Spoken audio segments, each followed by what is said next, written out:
Welcome friends. Prelims 2019 हो चुका है और मेंस 2019 होने वाला है। इस दौर में सारे विद्यार्थी अपने अपने मेंस की तैयारी में लगे हुए हैं। मेंस की तैयारी में सबसे इम्पोर्टेंट पार्ट होता है आंसर राइटिंग। अब आंसर राइटिंग करने के लिए उन्हें कोई गाइडेंस उपलब्ध नहीं है, अर्थात कोई भी कोचिंग इंस्टीट्यूट खुले नहीं हैं जिससे वे अपनी प्रिपरेशन कर सकें। तो इसलिए मैं आज आपके लिए लाई हूँ एक नया वीडियो जिसमें मैं आपको बताऊंगी MPPSC मेंस उत्तर लेखन, और हिंदी मीडियम में भी है ये, और आप चाहें तो इसे मैं इंग्लिश मीडियम में भी बना सकती हूँ, जिसमें मैं आज आपको दूंगी कुछ क्वेश्चंस जिससे आप घर पर बैठकर भी प्रिपेयर कर सकते हैं। तो चलिए शुरू करते हैं एंशंट हिस्ट्री से। एंशंट हिस्ट्री में सबसे पहले आता है हड़प्पा सभ्यता। हड़प्पा सभ्यता में सबसे पहला क्वेश्चन मैं आज आपको देने वाली हूँ, वो ये है, हड़प्पा सभ्यता को कांस्ययुगीन सभ्यता क्यों कहा जाता है। आप सभी जानते हैं कि आंसर राइटिंग करते समय हमें कुछ बातों का ध्यान रखना आवश्यक होता है, जिसमें से सबसे पहला है आंसर की स्ट्रक्चर। आप जब आंसर का स्ट्रक्चर बनाते हैं तो सबसे पहले इंट्रोडक्शन देना होता है, इसके बाद आप उसकी बॉडी देते हैं, साथ ही आप कंक्लूजन भी दे देते हैं।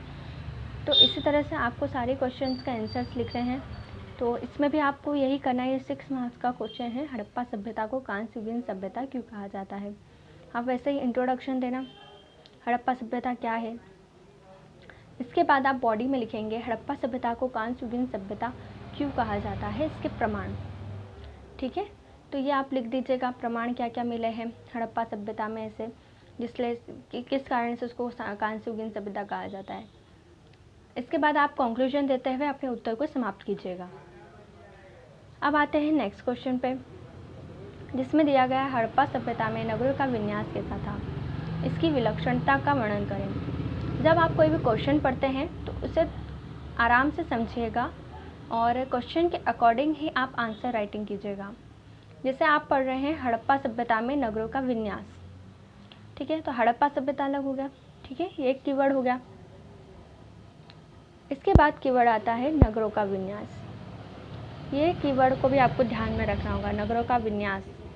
फिर आता है विलक्षणता। तो ये हड़प्पा सभ्यता और नगरों का विन्यास, ये आपको ध्यान रखना है कि हड़प्पा सभ्यता में कुछ नगरों का विन्यास था, वो कैसा था, साथ ही इसकी जो विशेषताएं थी, विलक्षणताएं थी, उसे लिखनी होगी। ठीक है, तो ये आपका क्वेश्चन कंप्लीट हो जाता है यहाँ पर। इसके बाद नेक्स्ट क्वेश्चन पे आते हैं, जिसमें दिया गया है हड़प्पाई लोगों का मुख्य व्यापार का वर्णन करें। जो उनके मुख्य व्यापार थे, जो शिल्प थे, शिल्पकार थे, जो कृषक थे, जो व्यापारी थे, वो क्या व्यापार करते थे, तो ये लिखने होंगे। अब अगले क्वेश्चन पर आते हैं, हड़प्पा सभ्यता कैसे समाप्त हुई, इसका विवेचन करें। तो सबसे पहले आपको हड़प्पा सभ्यता के डिक्लाइन के बारे में लिखना होगा कि क्यों समाप्त हुई है ना। ये हड़प्पा सभ्यता है, हड़प्पा सभ्यता क्या है, क्यों है, ये लिखते हुए आप समाप्त के कारण लिख दीजिए, जो किसी कारण से उनका पतन हुआ, जो भी 6-7 पॉइंट आपको मिलते हैं वो आप लिख दीजिएगा। इसके बाद इसका विवेचन करना है, हमें बताना है कि ये जो तथ्य है वो सही है या नहीं, कहाँ तक सही है, ये बताना होगा इसमें आपको। फिर कंक्लूड करके आपका आंसर समाप्त हो जाएगा। इसके बाद अगले क्वेश्चन पर आते हैं हम लोग, जिसमें दिया गया है विश्व के अन्य भागों में कौन सी कांस्ययुगीन सभ्यताएं हड़प्पा सभ्यता के समकालीन थी, उनमें से किन किन के साथ हड़प्पाई लोगों का व्यापारिक संपर्क था। जब हम विश्व के अन्य भागों की बात करते हैं, विश्व के अन्य भाग, ठीक है, भारत से बाहर की बात हो रही, भारत में हड़प्पा सभ्यता थी, विश्व के अन्य भाग में कौन कौन सी कांस्ययुगीन सभ्यताएं थी, ठीक है, जो हड़प्पा के समकालीन थी, हड़प्पा सभ्यता के समकालीन थे, ये भी ध्यान रखना होगा। आप जैसे विश्व के अन्य भागों में अगर कोई कांस्ययुगीन सभ्यता देख रहे हैं, जो हड़प्पा की सभ्यता के समकालीन थे, उनके नाम लिखने सबसे पहले, तो आपको कौन कौन सी थी तो उसके नाम लिख दीजिएगा। नाम लिखने के बाद आप क्या करेंगे, उनमें से किन किन के साथ हड़प्पाई लोगों का व्यापारिक संपर्क था। तो जो जो आप कांस्ययुगीन सभ्यताएं लिख रहे हैं उन सभी के साथ था या नहीं था, किन किन के साथ था व्यापारिक संपर्क, वो लिखना होगा आपको यहाँ पर। इसके साथ आपका आंसर आपका समाप्त हो जाता है। आप इससे ज़्यादा कुछ ना लिखिएगा, जो क्वेश्चन में दिया है वैसा का वैसा आप अपने आंसर में लिखेंगे, इससे ज़्यादा आपको नहीं लिखना है आंसर में। आप ज़्यादा लिखेंगे कोई मतलब नहीं रहेगा, अगर एग्जामिनर देखेगा तो वो उसे तो उसका क्वेश्चन का आंसर नहीं मिलेगा, तो आपका आंसर वो काट सकता है। इसका कोई नंबर नहीं, या फिर 2 या 3 नंबर दे करके छोड़ देगा तुम्हारा आंसर, तो आपका एक मौका आप छोड़ देंगे। मेंस के आपको बहुत ही अच्छे से करना होता है, क्योंकि इंटरव्यू में भी अगर कम नंबर आते हैं तो मेंस में जितने नंबर आते हैं उस हिसाब से आपको पोस्ट अच्छी मिल जाती है। तो आप मेंस आंसर राइटिंग में थोड़ा ध्यान दीजिएगा। अब नेक्स्ट पर आते हैं, जिसमें दिया गया हड़प्पा सभ्यता किन किन बातों में ताम्रपाषाण संस्कृतियों से अधिक विकसित थी। हड़प्पा सभ्यता की बात की गई ना यहाँ पे। हड़प्पा सभ्यता किन किन बातों में ताम्रपाषाण संस्कृतियों से अधिक विकसित थी।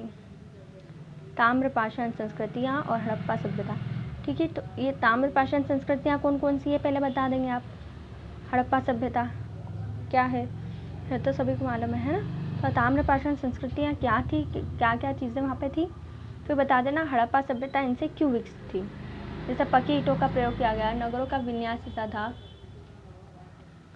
तो इस तरह से आप आंसर देते हुए इसे समाप्त कर दीजिएगा। हम नेक्स्ट टॉपिक पर आते हैं, जिसमें दिया गया है वैदिक सभ्यता।